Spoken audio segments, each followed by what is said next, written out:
Bien, hermanos, hoy es el último domingo de una serie de sermones que hemos venido trayendo. Yo espero que hayan sido de mucha utilidad.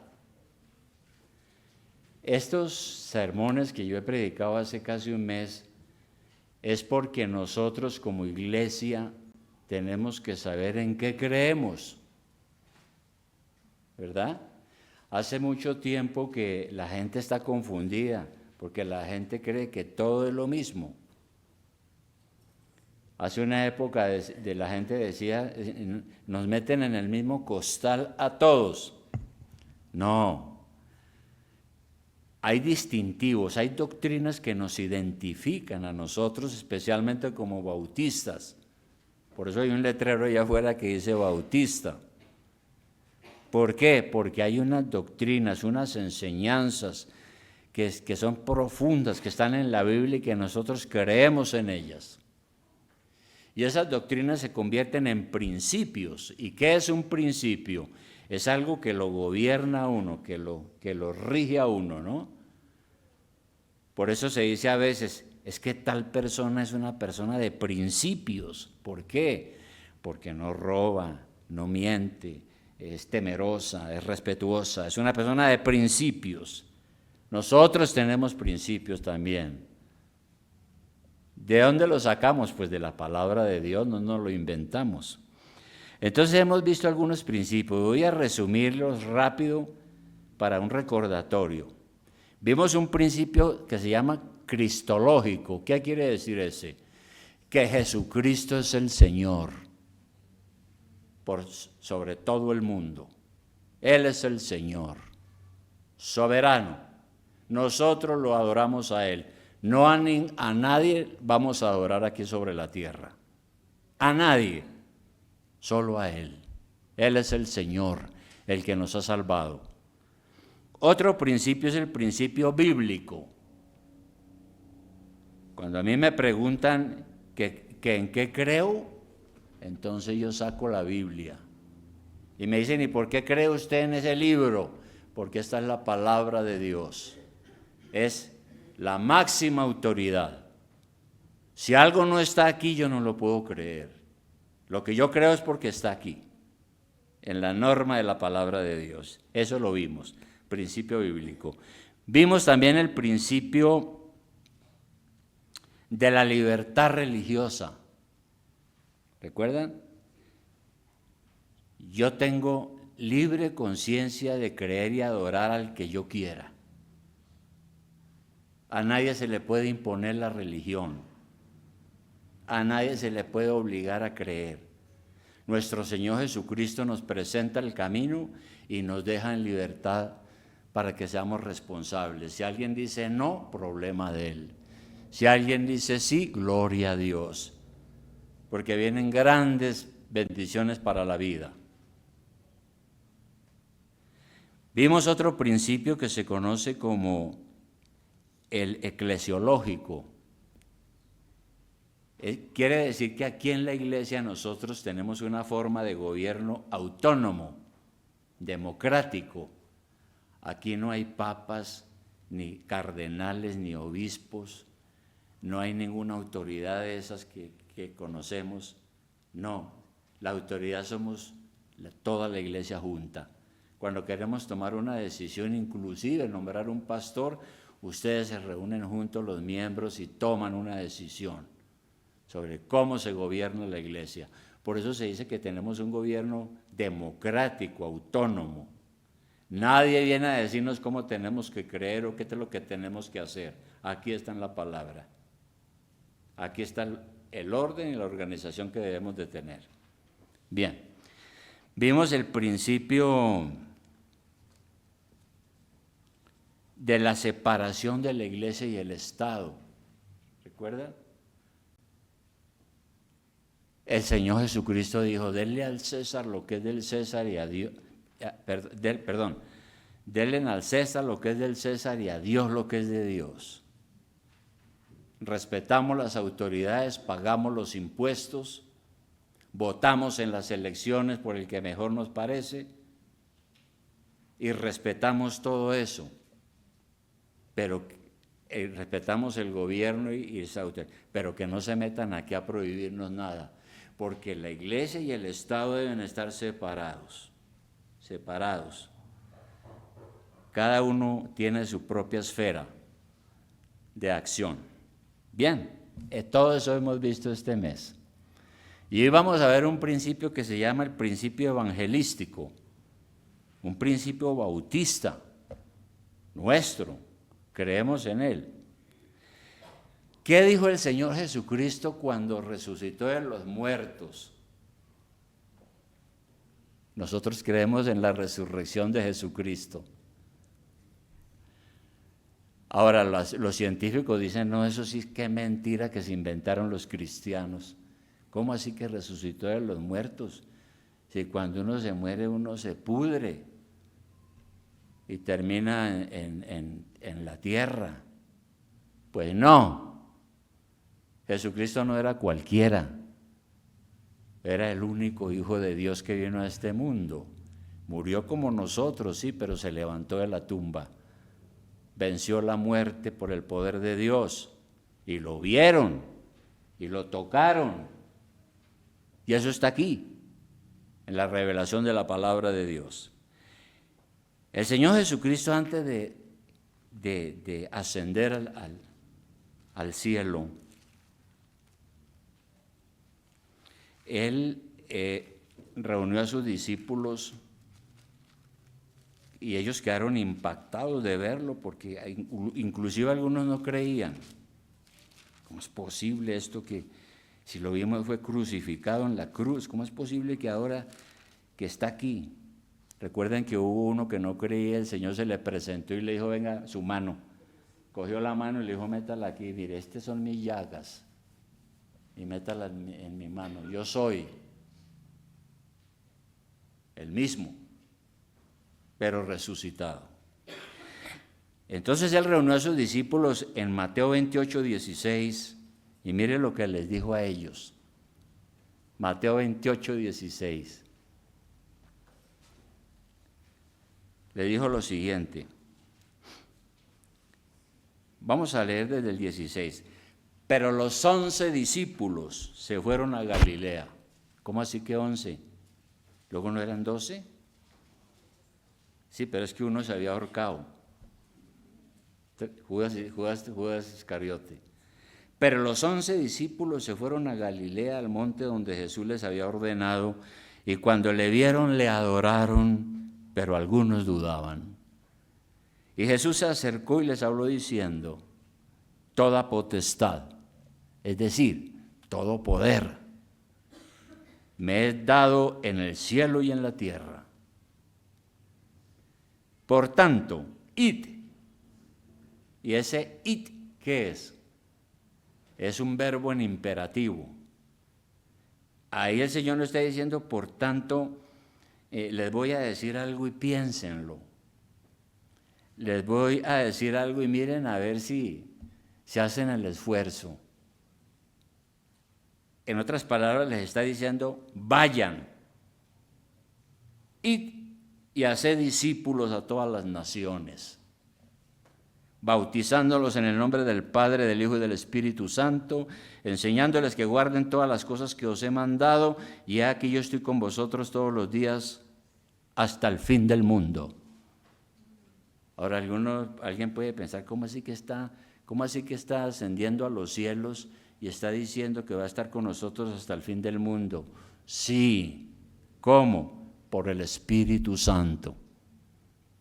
Recordemos que Dios son 3 personas y un solo Dios, ¿no? Padre, Hijo y Espíritu Santo. El Espíritu Santo es el Padre igual, y el Espíritu Santo es Jesucristo mismo. No lo vemos, pero sentimos su poder en nosotros. Bueno, entonces Él entregó esa comisión. Vayan por todo el mundo y prediquen este evangelio. Cuéntenle a la gente lo que a ustedes les consta. Aún esto, que Jesucristo, el Hijo de Dios, ha muerto en la cruz, pero ha resucitado de entre los muertos. Y invítelos a la salvación. y el que crea, bautícenlo. Y luego de bautizarlo, enséñenle el Evangelio, todo lo que yo les he dejado y que lo tenemos ahora aquí escrito, dijo el Señor. ¿Y eso qué es? Eso se resume en una palabra que nosotros la conocemos como evangelismo o evangelización. Nosotros tenemos que evangelizar. La palabra evangelio significa buenas nuevas, porque es una palabra griega, significa buenas nuevas. Entonces, ¿qué es lo que tenemos que hacer? Evangelizar, es decir, ir y anunciar las buenas nuevas. ¿Cuáles? Que el Hijo de Dios, el que creó todas las cosas, se hizo hombre, como nosotros, vino a conocer nuestra triste situación por el pecado, murió en la cruz para salvarnos, derramó su sangre para nuestro perdón, ascendió a los cielos y ahora en el poder del Espíritu Santo está con nosotros, haciendo una obra maravillosa en todos los que creen. ¿No es cierto? Entonces la evangelización es la tarea de cada creyente. ¿Qué quiere decir eso?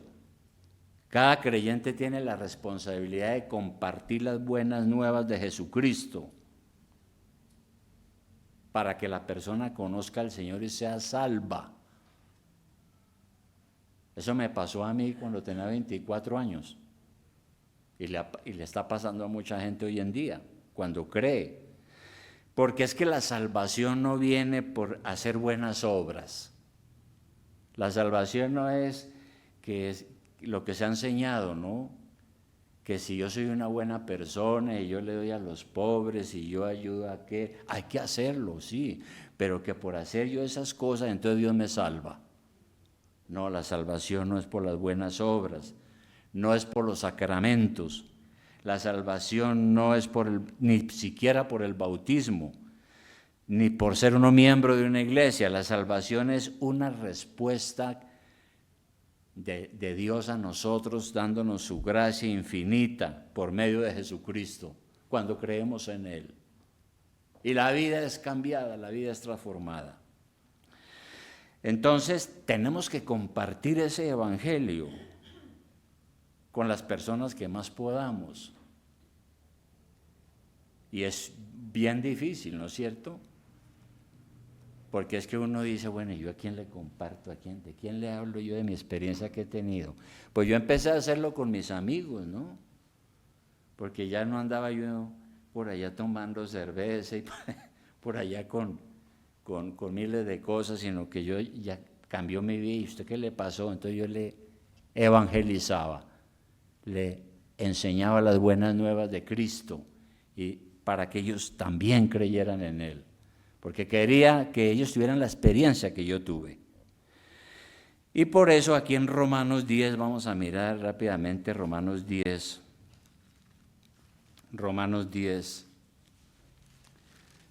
versículo 13.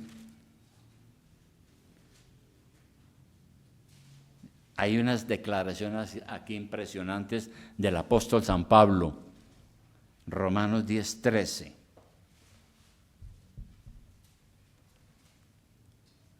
Romanos 10, 13. ¿Listos? Bueno, dice allá, porque todo aquel que invocar el nombre del Señor será salvo. ¿Qué quiere decir invocar el nombre del Señor? Simplemente creer en Él y orar a Él y clamar a Él. El que hace eso será salvo. ¿Cómo lo sabe? Es que no queda igual. Bueno, sigamos. Pero luego dice algo muy interesante, dice, ¿cómo pues invocarán a aquel en el cual no han creído? Es decir, ¿cómo hace la gente para ser salva si ni siquiera cree? Y luego sigue diciendo, ¿y cómo creerán en aquel de quien no han oído? Más grave todavía, ¿no? Porque ¿cómo se van a salvar si ni siquiera han oído de estas cosas? Han sido levantados en la religión, yo también fui levantado en la religión, pero nunca había entendido el Evangelio como ahora. ¿verdad? Hasta que me lo predicaron. ¿Y cómo irán sin haber quien les predique? Es la pregunta que está haciendo. ¿Y qué respondemos a esas preguntas? Son como muy obvias. Casi como que si nos estuviera diciendo, es que usted no entiende. Pues si alguien no conoce este mensaje, ¿cómo se va a salvar? ¿Y cómo lo van a conocer si no hay quien predique? Apenas natural. Y luego 15 dice, ¿y cómo predicarán si no fueran enviados? Como está escrito, cuán hermosos son los pies de los que anuncian la paz, de los que anuncian buenas nuevas. Porque cuando usted evangeliza, dice aquí, sus pies son hermosos. Su boca es hermosa, porque usted está llevando un mensaje de buenas nuevas a los que sufren y viven en el pecado, que es la causa de todos nuestros males, ¿no? Pero tristemente, aunque eso se hace, dice aquí el versículo 16, mas no todos obedecieron el evangelio. Entonces cumplimos con enseñar. Si no obedeces, problema de la persona. Tiene que hacer cuentas con Dios y entendérselas con Dios, no con nosotros ya. Cumplimos con el mandato de Cristo, ¿no? De ir a todas partes. Ahora, de ahí hay otra cosa interesante, de manera que entonces la evangelización es un estilo de vida. ¿Qué es eso? La evangelización es un estilo de vida. Nosotros los bautistas creemos en eso, que es un estilo de vida. ¿Eso qué significa? Que nosotros no necesitamos que ir a un culto a que el pastor nos diga, hay que evangelizar, hay que evangelizar. Si usted no evangeliza, está pecando. No, nosotros ya hemos leído la Biblia, la hemos entendido, somos conscientes, somos responsables, y para mí evangelizar es lo natural, lo normal. Cuando alguien me da el chance, yo le comparto el evangelio.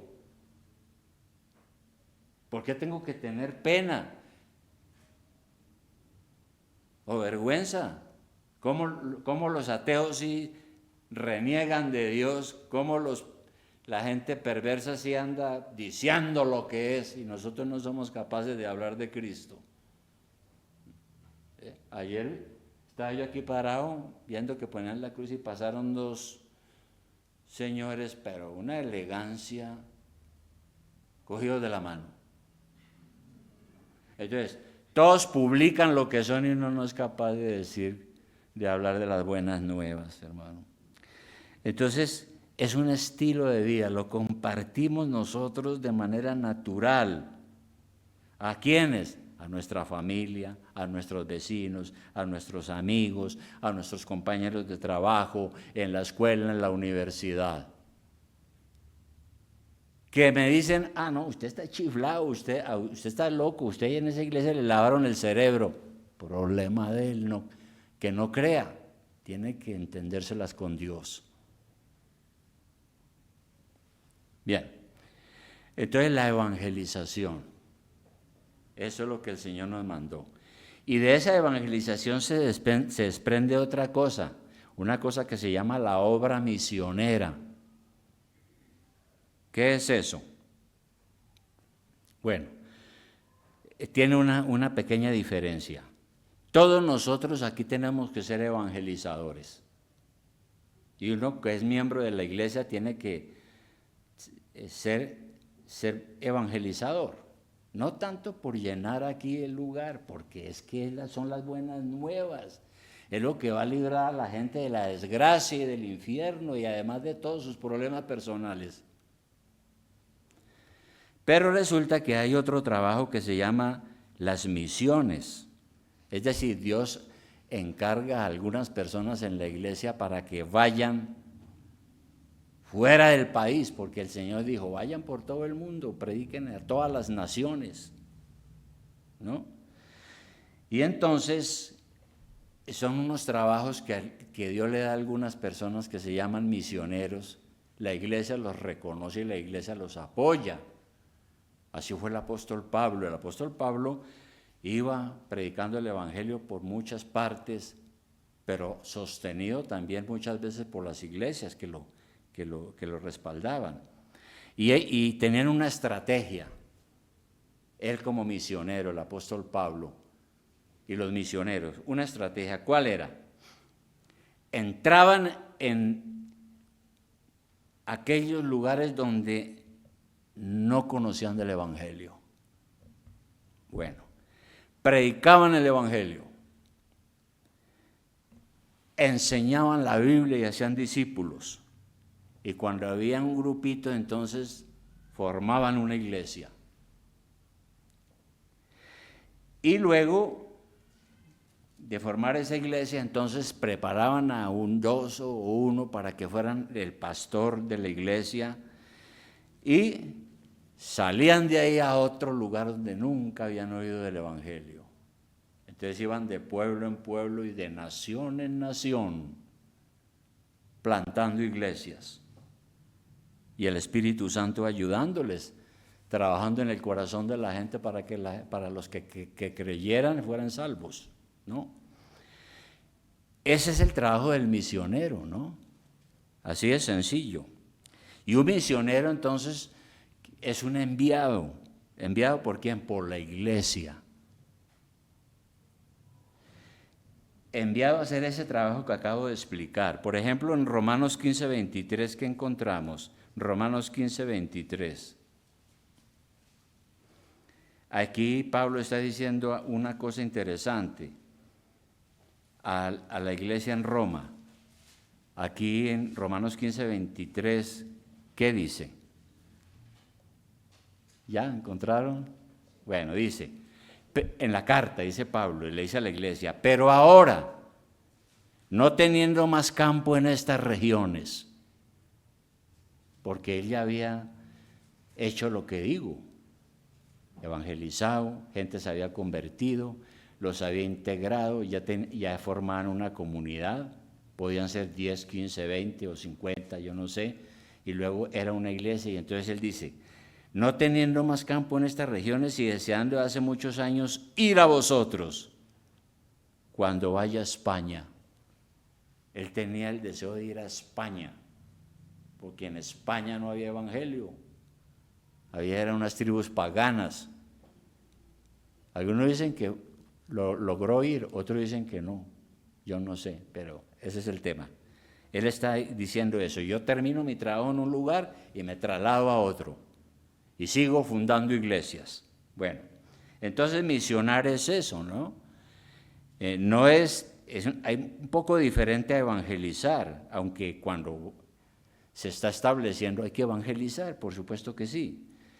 Pero lo importante es plantar iglesias, educar a la gente, formar líderes para que ellos continúen. Bueno, esa es la gran comisión que Dios le ha dado a la iglesia y por eso es que el evangelio empezó con 11. Y ahorita pues son millones. De ahí nació la iglesia católica y nacieron todos, ¿verdad?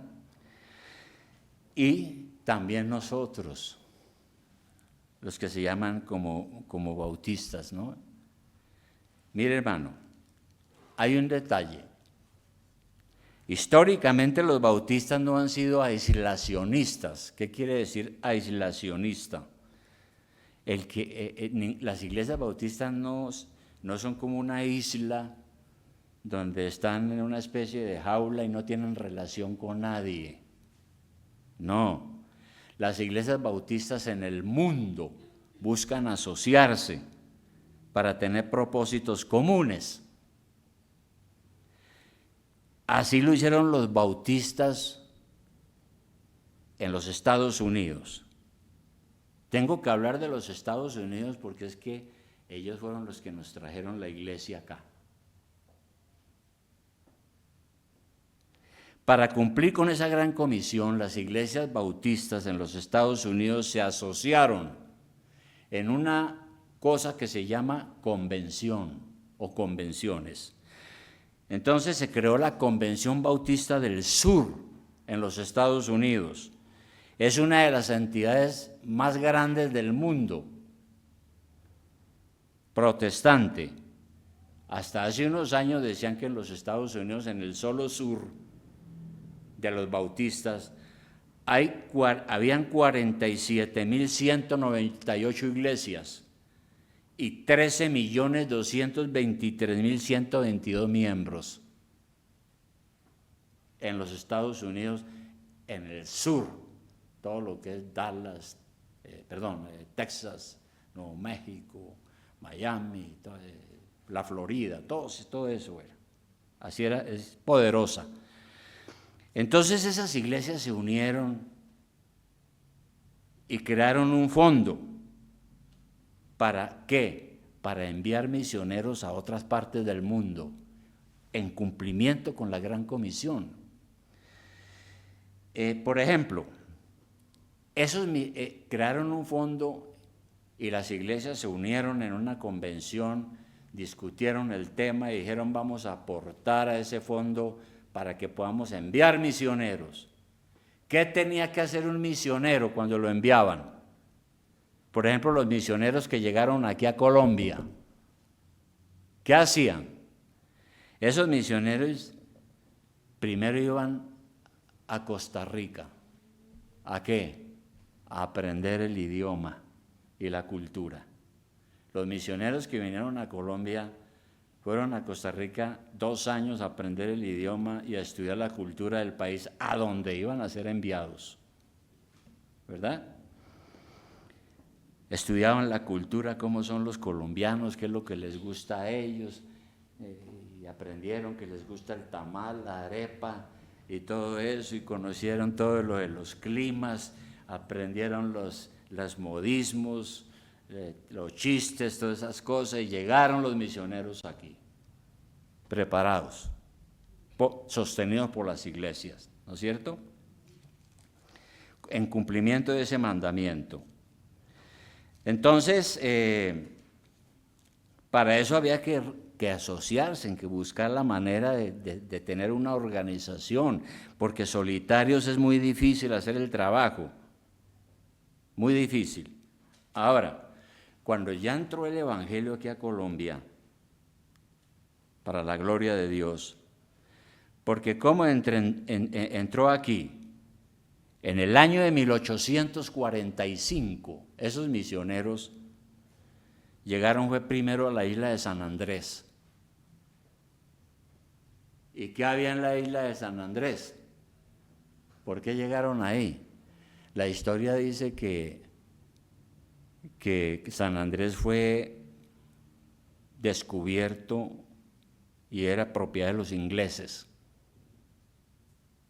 Y que ahí en San Andrés llegó un esclavista en un barco con un montón de esclavos negros y se convirtió a Cristo y soltó a los negros ahí en San Andrés.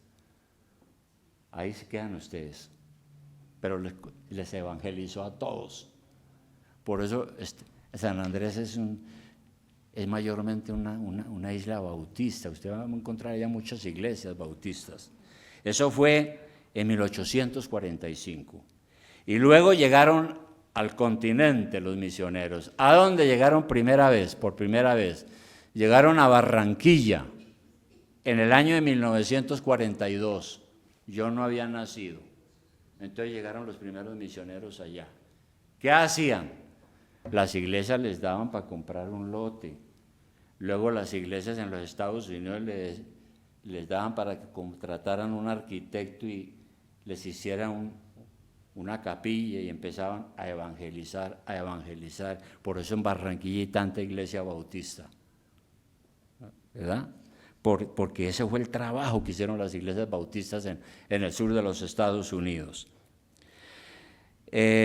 Plantaron nuevas iglesias y todo eso. Bien, entonces llegaron aquí. Ya han pasado 1942, ¿cuánto ha pasado?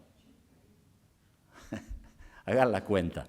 Pero ya hay iglesias en todas las ciudades, ¿no? Los misioneros llegaban a las capitales, compraban un terreno, no con plata de ellos, sino de los Estados Unidos. Construían la capilla y venía la evangelización y reunían las personas y hay iglesias fuertes, ¿no? Barranquilla hay muchas, hay en Bucaramanga, hay en Santa Marta, hay en Cartagena, las más antiguas están en Cartagena y en Santa Marta. Y aquí en Bogotá, la primera iglesia fue, tampoco yo había nacido, fue por allá en el año de 1950, en la 35 con Séptima. Bien, eso sucedió.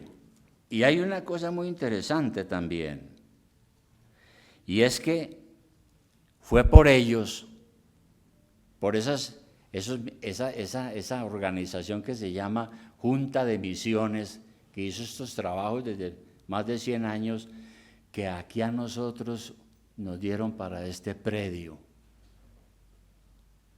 Esto donde usted está sentado lo compramos con dinero ¿de dónde? De las iglesias bautistas del sur de los Estados Unidos, que organizaron una asociación y un fondo para aportar a ese fondo, que por la gracia de Dios nos dieron esa plata y compramos esta casa. ¿Y de dónde salió la plata? De las ofrendas que en los cultos los bautistas daban en su iglesia, cada uno, sus diezmos y ofrendas. ¿Ve? Así viene la cosa. Bien. Ahora, alguien puede preguntar, bueno, ¿y entonces qué vamos a hacer ahora? Pues aquí en Colombia hay una convención también y una asociación, hay varias. Nosotros, cuando nos dieron este predio, estábamos asociados a la Convención Bautista Colombiana, la convención que era una convención que fue la primera que comenzó aquí, con las iglesias que les conté. Tienen un hospital en Barranquilla, un seminario en Cali, donde yo salí egresado en el año 85. Y resulta que eso fue lo que pasó. Ahora, algunos dicen, ¿y ustedes por qué no están asociados? Sí, estuvimos asociados, pero nos separamos. ¿Por qué nos separamos de esa asociación bautista? Porque es que esa asociación comenzó a dejar a un lado los distintivos bautistas de los que yo he venido predicando. Empezaron a dejar la sana doctrina y empezaron a volverse en pentecostales, carismáticos, una cantidad de orientaciones, y nosotros aquí en una asamblea dijimos, eso está muy desordenado, no queremos seguir aportando allá, y nos separamos de la Asociación Bautista Colombiana. Hace unos años yo encontré una asociación, no era una asociación, sino empecé a tener relación con las iglesias bautistas reformadas en Bogotá, que son pocas. Entonces me reuní con algunos pastores y les dije, hagamos una asociación, hermanos, hagamos una asociación. Empezamos a reunirnos para formar una asociación con los reformados, ¿verdad? Porque tenemos muchas cosas en común en cuanto a la doctrina.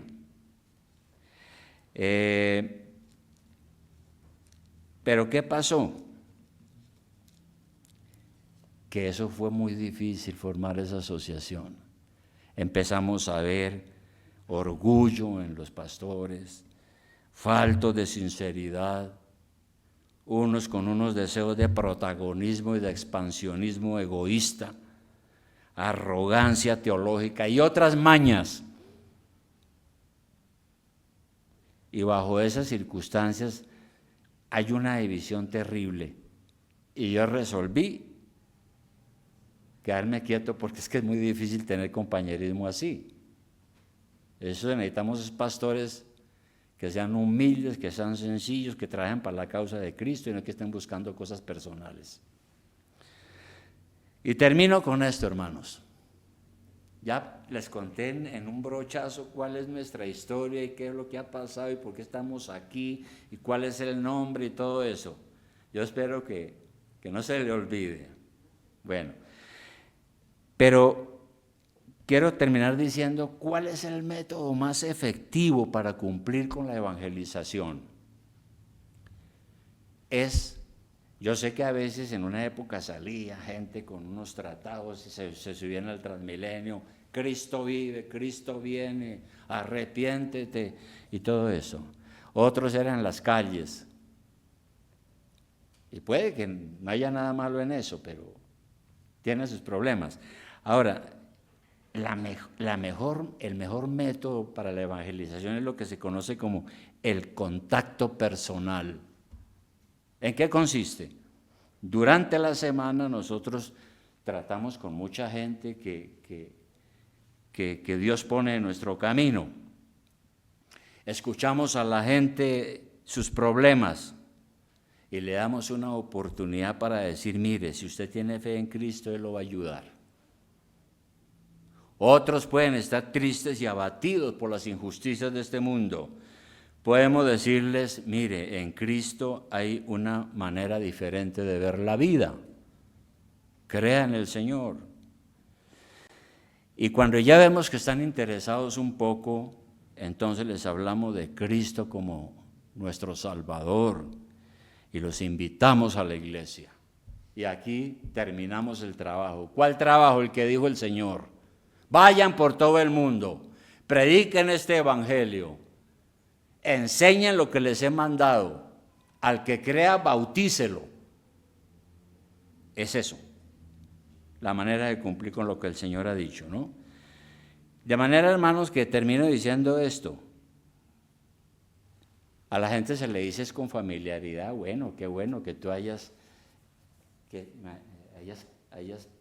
interesado. ¿Cuándo me acompañas a la iglesia? Y así ¿cómo es que decimos los colombianos? Así con mañita, hermano, usted lo va trayendo, así con amor. Bueno, termino con esto. Un cristiano bautista es un evangelizador. No crea, hermano, aquí en Colombia es mucho lo que hemos evangelizado los bautistas, desde 1950, más o menos. Yo no había nacido, pero ¿sabe qué pasó? Resulta que por allá hace unos 30 años surgió un movimiento mundial y entonces llegaron unos predicadores y dijeron, estamos experimentando un nuevo Pentecostés. Dios está bautizando a la gente y la gente está hablando en lenguas y está sanando gente y la gente se está paralíticos, ciegos, todo eso, y empezó una era de milagros supuestamente terrible. Y mucha gente, lo que nosotros le habíamos ganado, se fueron para allá. Entonces lo que hicimos fue evangelizar para ellos. Pero también porque los bautistas se descuidaron en no enseñar lo que yo he venido enseñando. ¿Cuál es nuestra doctrina verdadera y cuál es la sana doctrina? A veces la gente dice, ¿cuál es la sana doctrina? Y ni saben. Hay que aprender eso. ¿Cuál es? Hermano, evangelizar es una tarea de todos nosotros. Sobre todo cuando queremos apoyar a alguien que de pronto va a ir por allá a un lugar a donde no hay evangelio y quiere ser un misionero. Si usted quiere ser un misionero, pues lo escuchamos y lo estudiamos a ver. Bueno, una iglesia bautista ve entonces la necesidad de asociarse para apoyarse en la evangelización. Una iglesia evangelizadora es una iglesia que ora al Señor para que nos abra puertas. Eso decía Pablo, ¿no? Cuando llegaba a un pueblo, Señor, ábreme puertas, ábreme los corazones de la gente, para que cuando yo les hable, ellos escuchen y crean. Y al Espíritu Santo ayudándolo a él. Y así fue que se propagó el cristianismo sobre el mundo. De manera, hermanos, que usted, hermano o hermana, ¿ha sido consciente de este mandato de Jesucristo? ¿Está usted alerta? Porque sabe que es su deber compartir las buenas nuevas de salvación con toda persona que Dios ponga en su camino. Usted tiene que concientizarse de eso, hasta que compartir las buenas nuevas es un estilo de vida. Usted lo hace normalmente, es natural. Yo estoy en Cristo porque alguien me compartió las buenas nuevas de salvación. Yo tenía 24 años. Y Dios usó ese mensaje para mi nuevo nacimiento y mi conversión. Y al principio yo no entendí, dije, ¿de qué me están hablando aquí? Este señor está... Pero el Espíritu Santo fue obrando hasta que me convertí a Cristo. Nunca me imaginé ser un pastor. Eso fueron cosas providenciales después. De manera, hermano, que usted es el agente de Dios para el cambio. Para que la gente sea libertada de las tinieblas del pecado y de la incredulidad. Y hay que orar. Cuando yo empiezo a compartirle a alguien, por decir algo, al señor Pedro Hernández, yo empiezo a orarle al Señor y le digo, Señor, ábrele el corazón a Pedro. Que por la mañana cuando me lo encuentre y lo salude, ¿qué tal? ¿Cómo estás? ¿Qué más? Tengo una relación con él. Luego voy entrando y voy hablando poco a poco de Cristo hasta que lo invito a la iglesia. Si él dice, no, este me quiere convencer y cierra su corazón, problema de él. ¿Usted es consciente de eso que acabo de decir? De que la evangelización debe ser un estilo de vida personal, ¿no? Algo que usted tiene que aclarar con usted mismo y tomar esa decisión. Clame al Señor y dígale, Padre, ayúdeme a ser un testigo. ¿De qué? Pues de lo que ha pasado en la vida mía y lo que dicen las Escrituras. Usted tiene que ser un testigo de eso. Primero, de lo que Dios ha hecho en su vida y en segundo lugar, de lo que le va a suceder a todo aquel que cree. Será una nueva persona. Así es sencillo. Entonces, hermano, ¿qué vamos a hacer? ¿Lo vamos a hacer? Entonces, uno escucha a la gente, no, la familia está acabada, destruida, no, los matrimonios, mire, hoy en día nadie quiere casar y el que se casa, el matrimonio le dura 1 año. ¿Y cómo quiere que lo dure más sin Cristo? ¿Y cómo quiere que haya una mejor sociedad sin Cristo? Imposible. Por eso tenemos que predicar el Evangelio. Somos agentes de cambio para un mundo mejor. Vamos a orar, hermano, para que Dios nos ayude.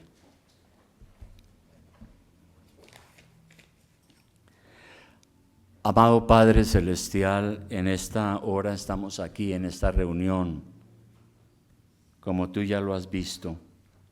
Tú conoces el corazón de cada uno de los que estamos aquí. Sabes por qué estamos aquí. Y hemos visto en tu palabra que tú nos das un mandato,